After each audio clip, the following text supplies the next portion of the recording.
Bom dia, boa tarde, boa noite, queridos, graça e paz, tudo bem? Hoje, dia 13 de abril de 2022, quarta-feira, estamos aqui para mais uma palavra para nos alimentar, nos fortalecer, esclarecer o nosso entendimento.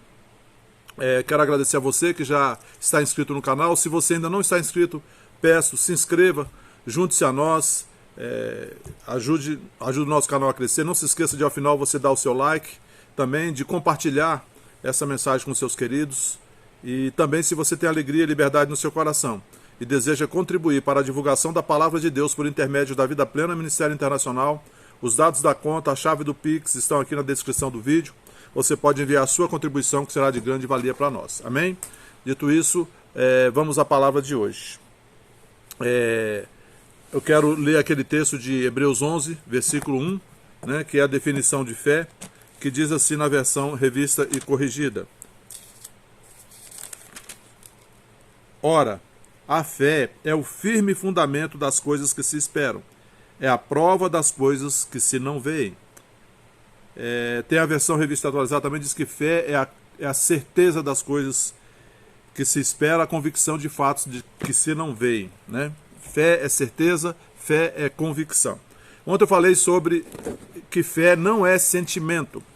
E hoje eu vou falar outra coisa também que acontece muito e as pessoas pensam que é fé e não é fé, que é o assentimento mental ou a concordância mental. E a concordância mental, querido, é o inimigo da fé dos cristãos. E isso foi colocado ao longo da história da igreja. O inimigo colocou isso dentro da igreja, que é o fato das pessoas concordarem com a palavra. Elas leem, elas ouvem, você mostra a palavra para elas, elas falam, eu creio, eu já vi isso, eu concordo, eu vejo, eu creio. Isso, mas elas não tomam nenhuma atitude em cima disso que elas dizem crer. O assentimento mental ou a concordância mental, ela diz que a Bíblia é verdadeira. Ela não discute a veracidade da palavra. Ela não discute que a Bíblia é a verdade. Mas a pessoa que tem esse comportamento, que apenas concorda mentalmente, assente mentalmente, ela não age em cima da palavra. E porque não age, não obtém resultado. E aí ela vai dizer o que então? Que a fé não funciona. E sabe, queridos, eu já vi muitas pessoas assim. Pessoas que são fracassadas na fé. Por quê? Porque elas vivem neste campo. No campo da mente, elas concordam com a palavra, elas dizem que creem na palavra, mas elas não agem sobre a palavra. E aí, a fé delas não produz resultado. E porque não produz resultados, isso passa para elas como algo, apenas como uma obrigação religiosa, mas não como uma realidade espiritual. E nós precisamos passar dessa fase, porque a fé genuína, a fé bíblica, ela concorda com a palavra, ela crê na palavra, mas ela age em cima da palavra. Veja que isso é exatamente a instrução que Deus deu para Josué, lá em Josué capítulo 1, quando disse para Josué, Josué, tenha cuidado, né? Leia a palavra, medite na palavra, tenha o cuidado de fazer tudo quanto nela está escrito, porque assim você prosperará o seu caminho. Então não basta apenas ler e meditar, você tem que agir em cima da palavra. Em Tiago 1, versículo 22 diz que nós não devemos ser apenas ouvintes da palavra, ouvintes negligentes da palavra, mas praticantes da palavra. Porque sendo praticantes da palavra, nós faremos prosperar a nossa caminhada. Amém, queridos? Então, esse é o inimigo que nós temos que combater. E muitas vezes a gente está agindo assim. A gente está se comportando assim. Concorda com a palavra, crê que a palavra é a verdade, mas não age sobre a palavra. Mas a fé, ela precisa de uma ação correspondente. A fé, a ação correspondente da fé, que nós não estamos falando de caridade. Não é isso. Nós estamos falando de você agir em cima daquilo que você crê. Eu creio que sou curado, então eu ando como curado. Não fico falando de doença. Eu sou curado. Eu creio que eu sou suprido, como diz a palavra em Filipenses 4,19. Mas o meu Deus, segundo sua riqueza em glória, já supriu cada uma das minhas necessidades em Cristo Jesus. Então eu não fico falando de necessidade. Eu falo que eu já sou suprido. E eu agradeço a Deus pelo suprimento. E o suprimento chega, querido. Eu creio que Jesus na cruz do Calvário já levou todas as minhas enfermidades, os meus pecados. Então, queridos, eu não fico falando de doença, eu não fico falando de condenação. Eu sou perdoado, eu sou curado, eu sou livre, porque Jesus, na cruz do Calvário, já realizou completamente a obra da redenção. Veja que é sutil essa diferença. E essa sutileza, essa mentira, o diabo tem colocado dentro da igreja, onde a gente vê muitas pessoas concordando com a palavra, dizem que creem na palavra, mas elas não se movem na palavra. Elas não agem em cima da palavra. E aí, a palavra não pode produzir o efeito, né, para o qual Deus a designou. E essas pessoas que não obtêm resultado por causa da sua atitude de apenas concordar com a palavra, mas não agir, elas vão dizer o quê? Que a palavra não funciona, que a fé não funciona. Mas isso é uma mentira, querido. Se você está ainda nesta fase, eu quero convidar você. Seja praticante da palavra e não apenas ouvinte negligente. E você vai ver a palavra operando em seu favor. Queridos, eu poderia ficar aqui por horas, horas e horas de vídeo aqui gravando para vocês, contando testemunhos da palavra,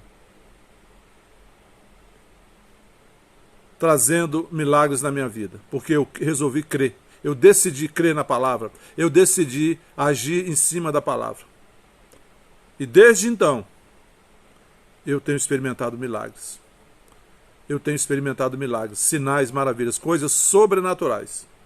O assentimento mental, querido, é uma forma que o inimigo encontrou, e muitas pessoas andam nessa prática. É uma maneira de você reduzir a capacidade de Deus, reduzir o poder de Deus ao limite do raciocínio humano.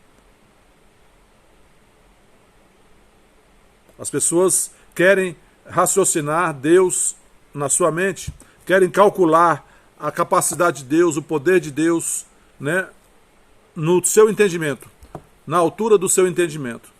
Não, queridos. Deus é o Todo-Poderoso, onipotente, onipresente, onisciente.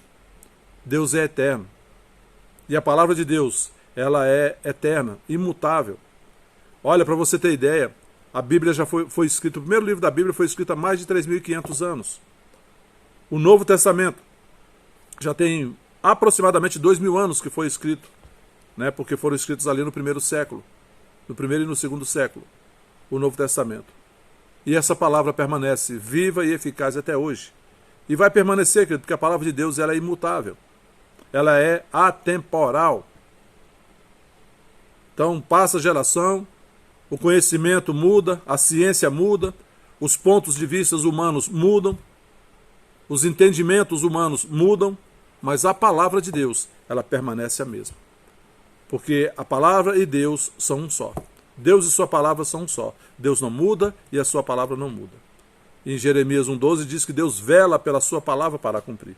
Então nós podemos, querido, crer nessa palavra e agir em cima do que essa palavra de Deus diz. E aí nós vamos trazer Deus para a cena na qual nós estamos vivendo, estamos passando. E aquilo que a palavra de Deus diz, ela vai frutificar. Porque Deus diz lá em Isaías 55, que a palavra de Deus não volta para ele vazia, mas antes ela cumpre o seu propósito. Assim como a chuva que desce do céu, rega a terra, e ela não volta para o céu antes de cumprir o seu propósito, que é regar a terra, assim é a palavra de Deus. Ela não volta para Deus sem antes cumprir o propósito para o qual ela foi designada. Amém? Feche seus olhos, vamos orar. Pai, em nome de Jesus, te agradecemos por esta palavra, te agradecemos, Pai, pela compreensão, pelo entendimento, Pai, despertado em nós, de que a Tua palavra é a verdade e a Tua palavra funciona quando nós decidimos agir em concordância com a Tua palavra. O Teu poder é liberado, Pai, e os Teus milagres acontecem nas nossas vidas. Muito obrigado pelos Teus milagres acontecendo, Teus sinais, Tuas maravilhas em nossa vida.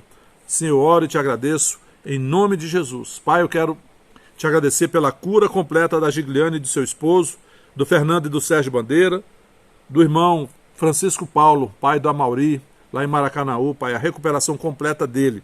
Em nome de Jesus, te agradeço pela cura e libertação do Jorginho Lobato, da Laurinha, da Irmã Divina, do Estevão.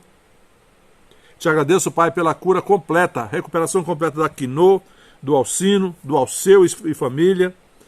Te agradeço, Pai, pelo teu favor e a tua graça. Nessa causa da Fernandinha e da Juliana Gama, Pai. Elas tomando posse no trabalho pelo qual elas participaram e foram aprovadas no concurso. Te agradeço, Pai, pela porta aberta de emprego para a Letícia. Te agradeço, Pai, pelo teu favor e tua graça nessa causa da Edivânia. E também favor e graça para a Norma e para o Ivan e para a Tainara, Pai. Em nome de Jesus. Te agradeço pela gravidez da irmã Josi, irmã da nossa Marlene. Te agradeço por esse bebê sendo formado, Pai, perfeitamente no ventre da Josi. E ao final, um parto rápido e fácil para a honra e glória do teu nome. Pai, te agradeço pelas famílias da Val, da Sandra Paz, da Beatriz Lobo e todas as famílias da Vida Plena Ministério Internacional. Declaro sobre elas salvação, libertação, cura, paz, alegria, harmonia e prosperidade do céu em nome de Jesus. Pai, agradeço também pelos teus anjos, guardando a vida, a casa e a família da minha mãe, da dona Benedita, minha sogra, da Patrícia e do Luiz Eduardo Mergulhão e de cada um dos membros e familiares da Vida Plena Ministério Internacional. Assim eu oro e te agradeço, Pai. Em nome de Jesus. Amém. Amém, queridos? Bom dia, boa tarde, boa noite a todos. Fiquem na paz. Até a próxima. Não se esqueça de dar o seu like, de comentar e de compartilhar este vídeo com seus queridos. Fiquem na paz.